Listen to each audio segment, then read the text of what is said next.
आज ती खूप खुश होती. ती एका नव्या नात्यात बांधली जाणार होती.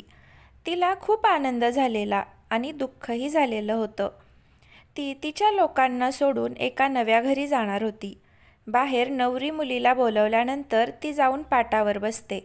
नवरा मुलगा पण येऊन पाटावर बसतो. ती त्याला चोरून बघते. त्या दोघांनी सर्व विधी पूर्ण करून घेतल्या. त्यानं तिच्या गळ्यात मंगळसूत्र घातलं. मंगळसूत्र गळ्यात पडल्यावर तिला वेगळीच फिलिंग जाणवली. त्यानं तिच्या भांगेत कुंकू भरलं. दोघांनी उठून 7 फेरे घेतले. त्यांनी 7 वचने पूर्ण केली. लग्न सोहळा पार पडला. आता तिची पाठवणी करायची होती. तिला खूप रडू आलं. तिच्या बाबांना मिठी मारून खूप रडू लागली. तिच्या बाबासाठी ती जीव का प्राण होती. सगळ्यात जास्त तिचा भाऊ रडत होता. ते दोघे एकमेकांसाठी जीव का प्राण होते. ती रडतच भावाला काळजी घे सांगते. जावई बापू, काही चुकलं तर माफ करा माझ्या पोरीला, तिला सांभाळून घ्या. तिचे बाबा त्याला जावई बापू म्हटल्यावर खूप इरिटेट होतं. ते दोघे फुलांनी सजलेल्या गाडीत बसतात. ती गाडीत पण हुंदके देऊन रडत असते. आई, तिला तिचा ड्रामा बंद करायला लाव, तो रागातच त्याच्या आईला म्हणतो. तो असं म्हटल्यावर तिला खूप वाईट वाटतं. त्याची आई तिला मिठीत घेते. शांत हो साक्षी, ती तिला समजावत असते. थोड्या वेळात ते एका शानदार सजवलेल्या बंगल्यासमोर येऊन गाडी थांबते. ते दोघे गाडीतून उतरतात. एक बाई आरतीचं ताट घेऊन दारातच उभी असते. दोघं वरून ओवाळून ती साक्षीला माप ओलांडायला लावते. साक्षी माप ओलांडत असते तेवढ्यात तिथे एक मुलगी येऊन दरवाजात उभी राहते. तो खूप वैतागलेला असतो. नीतू, तू दरवाजात का उभी आहेस? आम्हाला आत जाऊ देत. भाई, इतकी घाई झाली आहे का? नीतू त्याला चिडवत बोलते. नीतू गप्प बस, नाहीतर खूप मार खाशील, तो तिला खूप रागाने बोलतो. भाई, आज तरी चिडू नको ना, ती वाकडा तिकडा फेस करत बोलते. आधी पैसे दे, मग खुशाल जा आतमध्ये, ती पण चिडून त्याला बोलते. कुणाल, देऊन टाक ना तिला पैसे. त्याची आई तो तिला त्याचे क्रेडिट कार्ड देऊन टाकतो. ती खूप खुश होते. त्यांची वाट सोडते. ते दोघे आतमध्ये येतात. सगळेजण लग्नाचे कार्यक्रम करण्यासाठी आग्रह कुणालला करतात. त्याला त्यामध्ये काहीच इंटरेस्ट नसतो, तर तो त्याच्या रूममध्ये निघून जातो. साक्षीची खूप इच्छा होती ते लग्नाचे सर्व कार्यक्रम करायचे. सगळेजण दमल्यामुळे रूममध्ये निघून जातात. साक्षीला पूजा होईपर्यंत वेगळी रूम देतात. ती रूममध्ये आल्यावर फ्रेश होऊन येते. तेवढ्यात अनु पण तिच्या सोबतीला येते. त्या दोघी झोपून जातात. कुणाल हा कथेचा नायक आहे. साक्षी कथेची नायिका आहे. आज घरात पूजा असल्यामुळं साक्षी उठून लवकर फ्रेश होते. ती आंघोळ करून बाहेर येते, पण तिला साडी नेसता येत नसते. नीतू ताई, उठा ना. साक्षी नीतूला हलवून उठवते. ती उठायला तयार नसते, पण ती जबरदस्ती तिला उठवते. काय आहे ग वहिनी, नीट मला झोपू पण देत नाहीस. अहो ताई, मला साडी नेसता येत नाही, तुम्ही मला साडी नेसवा ना, ती रडत तोंड करून तिला विचारते. तिचं तोंड बघून नीतूला खूप हसायला येतं. ती जोरजोरात हसत असते. ताई, तुम्ही हसत काय बसलाय? आधी मला साडी नेसवा ना, ती तिचा हात धरत बोलते. हो हो, नेसवते ग वहिनी. आधी ते मला ताई म्हणणं बंद कर. मला फक्त नीतू म्हणत असणार असली तर मी साडी नेसवते तुला. अहो, पण घरातले मला रागवतील ना. मी तुम्हाला अरेतुरे केलेलं त्यांना चालणार नाही ना. तिचा प्रश्न ऐकून नीतूला खूप हसू येतं. वहिनी, तू मला हसवून हसवून रडवणार आहेस का? ताई, मी का बरं तुम्हाला रडवेन? बरं वहिनी, माझं जरा ऐक. इथं तुला कोणीही काही बोलणार नाही. तू मला नीतूच म्हणत जा. बरं, मी आईंना विचारते, मगच मी तुम्हाला नीतू म्हणते. थोड्या वेळात नीतू साक्षीला खूप छान तयार करते. हिरवी साडी, हातात हिरवा चुडा, गळ्यात छोटंसं मंगळसूत्र, भांगेत कुंकू, छोटीशी उंचीला कमी, गोरीपान, नाजूक, वयानं पण थोडी लहान अशी ही साक्षी खूप छान दिसत असते. ती खाली येते. तिच्या सासूच्या पाया पडते. किचनमध्ये येते. ती, आई, मी चहा करू का सगळ्यांना? साक्षी तिच्या नाजूक आवाजात विचारते. साक्षी, अगं पूजा झाल्याशिवाय तू कोणत्याही कामांना हात लावू नकोस. आज पूजा झाली की हे किचन तुझंच असणार आहे. तिचे गाल टोमॅटोसारखे लाल झालेले असतात. अरे बापरे, आमच्या साक्षीला लाजायला पण येतं का? ती लगेच तिच्या सासूला मिठी मारते. बरं आई, ते नीतूताई मला म्हणत होत्या की मी त्यांना अरेतुरे बोलावं. मी त्यांना ताई असं म्हणते, तर त्या मला फक्त नीतू बोल असं म्हणतात. तर मी त्यांना अरेतुरे बोलू का? साक्षीचा निरागस प्रश्न ऐकून त्यांना भरून आलं. आपण आपल्या मुलाशी साक्षीचं लग्न लावून चूक तर केली नाही ना? आपला मुलगा नुसता आग आहे. ही तर एकदम शांत, निरागस, शीतल आहे. आई आई असं म्हणत साक्षी त्यांना भानावर आणते. आई, तुम्हाला आवडलं नाही का? तुम्हाला आवडत नसेल तर मी त्यांना ताईच म्हणेल. नाही ग साक्षी, तू तिला नीतू म्हणत जा. तिला अरेतुरे केलेलं मला आवडेल. तुम्ही मला परवानगी दिली? थांबा, मी नीतूला सांगायला जाते. ती पळत जाते. अगं हळू जरा साक्षी, पडशील ना. काय ही पोरगी आहे, एवढ्या एवढ्या गोष्टीला किती खुश होते. त्या त्यांच्या कामात मग्न होतात. तिकडे साक्षी पळत जात असते. तेवढ्यात कुणाल रूममधून बाहेर येतो. दोघांची जोरात टक्कर लागते. ती पडणार असते. तेवढ्यात एक भारदस्त मिठीत सामावून जाते. एवढीशी नाजूक साक्षी त्याच्या मिठीतच सामावून जाते. त्याच्या मिठीत ती दिसत पण नाही.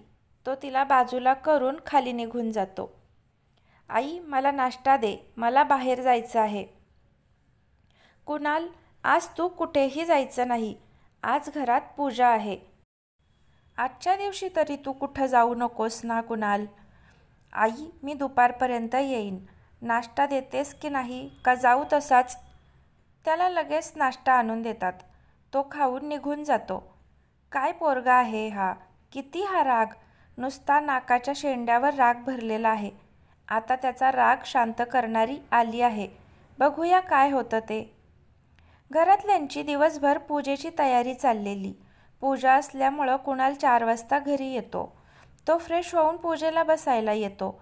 साक्षी पण एकदम नटून थटून पूजेला बसलेली असते. पूजा झाल्यानंतर ते सगळ्यांच्या पाया पडतात. साक्षीच्या घरचे पण आलेले असतात. सर्व झाल्यानंतर साक्षीच्या घरचे पण जाण्याची तयारी करतात. साक्षी तर खूप रडायला लागते. तिचे बाबा पण खूप रडतात. तिला समजावता समजावता सगळ्यांच्या नाकी नऊ येतात. शांत हो साक्षी, तुला जेव्हा आठवण येईल तेव्हा तू जाऊ शकतेस, साक्षीची सासू तिला म्हणते. खरंच मला आठवण येईल तेव्हा मी जाऊ शकते ना? हो ग वहिनी, नीतू तिला समजावते. मग मी आत्ता जाऊ का माझ्या बाबांबरोबर? तिचा प्रश्न ऐकून सगळ्यांनी कपाळावर हात मारून घेतला. साक्षी, तुला थोड्या दिवसानंतर मी घ्यायला येतो, तिचे वडील तिला समजावतात आणि मागे वळून न बघता डोळ्यातलं पाणी पुसत निघून जातात. त्यांच्या काळजाचा तुकडा त्यांनी दुसऱ्याच्या हवाली केला होता. तिच्या वडिलांचा खूप जीव होता. तिकडे कुणाल खूप चिडलेला असतो. पाहुणे असल्यामुळं तो तिथे थांबला होता. ते गेल्यानंतर तो पण लगेच रूममध्ये निघून जातो. संध्याकाळी त्यांनी घरगुती पार्टी ठेवलेली असते. खूप जवळचे लोक थोडेच आलेले असतात. पार्टी होते. सगळेजण हॉलमध्ये गप्पा मारत बसलेले असतात. कुणाला रूममध्ये जायचं असतं, पण त्याला कोणीच जाऊ देत नाही. बरं वहिनी, मी तुला सगळ्यांची ओळख करून देते. मी आहे तुझी नणंद, म्हणजे तुझ्या नवऱ्याची बहीण नीता, आणि हा आहे तुझा नवरा कुणाल सरंजामे, म्हणजेच मिस्टर केएस, आपल्या केएस ग्रुप ऑफ कंपनीचा मालक. या आहेत तुझ्या नवऱ्याची आजी शालिनी सरंजामे. हे तुझे सासरे मिस्टर विशाल सरंजामे, तुझी सासू सुवर्णा सरंजामे, तुझे चुलत सासरे मिस्टर प्रकाश सरंजामे, तुझी चुलत सासू सुनंदा सरंजामे. आता वहिनी बास, तुझे दीर नणंद ती आल्यावर त्यांची ओळख करू. सगळेजण आपापल्या रूममध्ये निघून गेले. कुणाल त्याच्या रूममध्ये येतो तर त्याची रूम फुलांनी सजवलेली असते. बेडवर बरोबर दिलमध्ये यस लिहिलेलं असतं. त्याला खूप राग येतो. रागाने तो सर्व काढून टाकतो. तेवढ्यात नीतू साक्षीला रूममध्ये पाठवते आणि बाहेरून रूम लॉक करून जाते. कुणालची आजी म्हणजे शालिनी सरंजामे कुणालचे वडील विशाल सरंजामे, कुणालची आई सुवर्णा सरंजामे, कुणालचा काका प्रकाश सरंजामे, कुणालची काकी सुनंदा सरंजामे. तो फुलांनी सजलेली रूम बघून वैतागून जातो. तो आत आल्या आल्या रागानं सर्व काढून टाकत असतो. त्याचा अवतार पाहून साक्षी खूप घाबरून जाते. साक्षी दरवाजाजवळ उभी असते. तेवढ्यात कुणालचं लक्ष साक्षीजवळ जातं. ती घाबरून बाहेर जाण्यासाठी दरवाजा उघडत असते, पण दरवाजा बाहेरून लॉक केलेला होता. तो रागातच साक्षीजवळ येतो. ती खूप घाबरून जाते. हो, दरवाजा उघडत नाही. ती कशीबशी एक एक शब्द बोलत असते. तू माझ्या रूममध्ये का आलीस? तुला कोणी सांगितलं इथं यायला? तो तिच्या दंडाला धरून दात खाऊन बोलत असतो. साक्षी जोरात रडायला लागते. आता का रडतेस? कुणाल चिडून बोलतो. मी कुठे आले? ते नीतूने मला जबरदस्ती आतपात ठेवलं. ती हुंदके देत बोलत असते. बरं, शांत हो. मला तुझ्याशी खूप महत्त्वाचं बोलायचं आहे. आपण उद्या बोलूयात ना, कारण मला आता खूप झोप आली आहे. असं बोलून ती लगेच बेडवर झोपायला जाते. तो कपाळावर अंगठ्याने प्रेस करतो. काय ही मुलगी आहे? सुहागरातच्या दिवशी पण हिला झोपायचं आहे. मला काय सांगायचं आहे ते तर ऐकून पण घ्यायचं नाही. म्हणे झोप आली आहे, उद्या बोलू. तो चिडून हळूहळू पुटपुटत होता. ती लगेच झोपी जाते आणि हा लॅपटॉप घेऊन सोफ्यावर काम करत बसतो. तो एक तासभर काम करत बसतो. आळोखे पिळोखे देत सोफ्यावर उठून बेडवर जातो. दोघांच्या मध्ये उशा ठेवून झोपी जातो. मध्यरात्री कुणाल बेडवरून धाडकन खाली पडतो. तो गडबडून उठून उभा राहतो. पहिल्यांदा त्याला काहीच समजलं नव्हतं.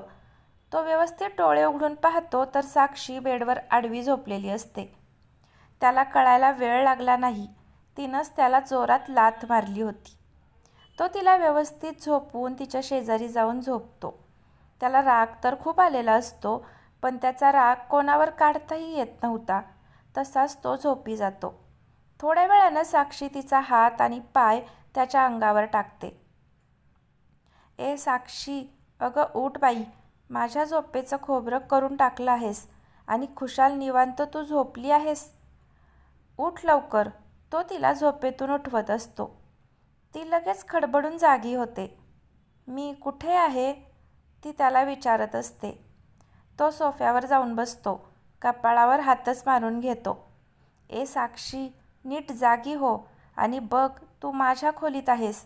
तुझं लग्न झालं आहे आणि तू तुझ्या सासरी आहेस. अरे हो, मी विसरूनच गेले होते. साक्षी लगेच कपाळावर हात मारत बोलते. बरं, तुम्ही मला काय उठवलं? सकाळ झाली का? तीच त्याला प्रश्न विचारते. तिच्या प्रश्नावर त्याला हसावं का रडावं हेच कळेना. तो मनातच आधीच माझ्या झोपेचं खोबरं केलं आहे, वरून विचारते की मला का उठवलं म्हणून. तो चिडून म्हणतो, काही नाही गं, तू झोप. ती झोपेत असल्यामुळं त्याला काही न विचारता झोपून जाते. तो सोफ्यावर जाऊन झोपतो. त्याला बेडवर झोपायची सवय असल्यामुळे त्याचं अंग दुखत असतं. तसाच तो झोपी जातो. सकाळी साक्षी उठून आंघोळीला जात असते. तेवढ्यात तिची साडी तिच्या पावलात अडकते आणि ती जाऊन कुणालच्या अंगावर पडते. ती भीतीनं डोळे बंद करते. तेवढ्यात कुणाल उठतो. तिला पाहून त्याच्या कपाळावर आठ्या पडतात. ती हळूच डोळे उघडून बघते. त्याचा रागीट चेहरा पाहून तिला बोलायचंच सुचेना. हो, ती बोलत असते तर कुणाल हातानेच गप्प बस म्हणतो. ती त्याच्या अंगावरून उठताना एका साईडला पडणार असते. तेवढ्यात कुणाल तिच्या अंगाभोवती विळखा घालून त्याच्या अंगावर घेतो. ती हळूच उठते. तिच्या साडीच्या निऱ्या केव्हाच निघून पडल्या होत्या. तो तिला पाहून लगेच आंघोळीला जातो. अशी कशी माझी साडी सुटली? आणि ते सोफ्यावर का झोपले होते? त्यांना काय वाटलं असेल? ती कशीबशी साडी गुंडाळत पुटपुटत असते. कुणाल खाली येतो. सगळेजण नाश्ता करत असतात. रात्री झोप नीट झाली नसल्यामुळे त्याचे डोळे लाल दिसत होते. भाई, रात्री खूपच जागरण केलं आहे. नीतू त्याला चिडवत असते. नीतू, तुझी जीभ जास्तच बोलायला लागली आहे. तो तिला रागानं बघत बोलतो. नाही बाई, ते तुझे डोळे खूप लाल दिसतात म्हणून मी बोलले, ती बारीक चेहरा करत बोलते. तो नाश्ता करून ऑफिसला निघून जातो. साक्षी तिचं आवरून खाली येते. देवाच्या पाया पडते. मोठ्यांना नमस्कार करते. चल साक्षी, नाश्ता करून घे. ती नाश्ता करून घेते. घरातील कामं आवरून ती बेडरूममध्ये निघून जाते. वहिनी, येऊ का ग आत? नीतू, अगं ये ना. आता त्यात काय विचारायचं? म्हटलं तुला डिस्टर्ब केलं का? नीतू तिला हसत बोलते. नाही, बोल ना, काय बोलायचं आहे? त्या थोडा उशीर गप्पा मारत बसतात. संध्याकाळी साक्षी जेवण बनवत असते. सगळे जेवण बनवल्यानंतर साक्षी रूममध्ये येते. थोड्या वेळात कुणाल ऑफिसमधून येतो. तो त्याच्या रूममध्ये येतो. तो दरवाजातच थबकतो. समोरील दृश्य तो डोळे फाडून बघत असतो.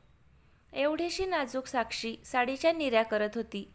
ती तिच्याच विश्वात होती. तिचे केस तिच्या डोळ्यावर येत होते. ती सारखी कानामागे घेत होती. साडीच्या निऱ्या येत नसल्यामुळे थोडी वैतागलेली दिसत होती. तिला बघून तो तिथेच तिला बघतच थांबला होता. अचानक तिचं लक्ष दरवाजाकडे गेलं. त्याला पाहून ती भांबावून जाते. ती अंग चोरून घेते. अहो, ती त्याला बोलत असते. तुला रूम लॉक करता येत नाही का गं? तो तिला विचारतो. तिच्या उत्तराची वाट न पाहता तो बाथरूममध्ये निघून जातो. ती कशीबशी साडी नेसून खाली जाते. खाली नीतू जेवणाची तयारी करत असते. तो पण खाली जेवायला येतो. नीतू आणि साक्षी सगळ्यांना जेवण वाढत असतात. सगळेजण जेवत असतात. सगळ्यांना साक्षीने बनवलेलं जेवण आवडतं. पण कुणालला पहिला घास खाताच त्याला जोरात ठसका लागतो. तो रागात न खाताच रूममध्ये निघून जातो. त्याला रागात पाहून एक व्यक्ती खूप खुश होते. तर फ्रेंड्स, आजचा भाग कसा वाटला ते नक्की कमेंटमध्ये सांगा. आवडला असेल तर लाईक करा आणि पुढचे भाग पाहण्यासाठी चॅनलला सबस्क्राईब नक्की करा. धन्यवाद.